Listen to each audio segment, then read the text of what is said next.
Sekarang kita nak review jam founder kepada makeup produk yang tersohor di Malaysia, which is Dato' Alha Alfa. Oh, dia adalah makeup artist untuk Wedding boss? ya, untuk isteri saya lah. Oh, time tu belum isteri lagi. Bila dah lah Alha Alfa. saya dengar Rik dia menggigil macam. Tak mampu ke? Time tu tak mampu. Kesiannya.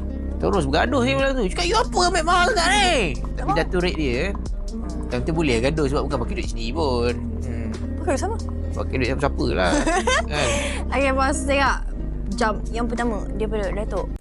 So, korang kalau nak shopping ataupun jual handbag dan juga Rolex, DM kita sekarang. bye! Okay, jam ini adalah Rolex Submariner Hawk. Dia model Submariner tapi submodel dia adalah Hawk. Huluk. Okay. Huluk. Harga dia tak mahal sangat. Harga dia dalam almost RM90,000 sahaja. Crazy.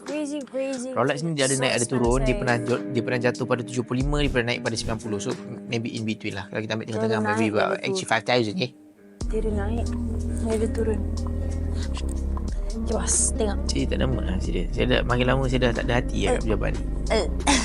Over lah dia. Over gila. Wild Westing. Ini adalah Rolex Daytona Half Gold Black Dial. Harga dia tak mahal sangat tapi. Harga dia cuma RM140,000 sahaja. Takutnya. Panda pun 120, John Mayer 300. Yang ini saya rasa 150 kot. Mungkin saya salah, saya minta maaf, tapi not less than 100k lah. Sebab boleh. Asri, tolong beli 9 Asri jam ni. Beli duit asli? Tak guna duit saya. Oh, asli. Dia terus hantar bayar Lalamu je. Lalamu tu pun tak ada insurans. Uish. Ambil basikal punya Lalamu. Okay, terima kasih. Saya ni biasa-biasa je. Saya jenis humble. Humble. Boleh relax kot yang basikal tu.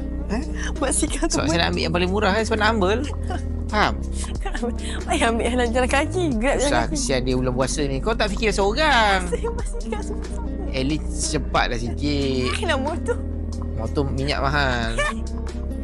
So, kedua-dua jam tangan milik Dato' Alha Alfa. Harga dekat almost RM200,000 sahaja.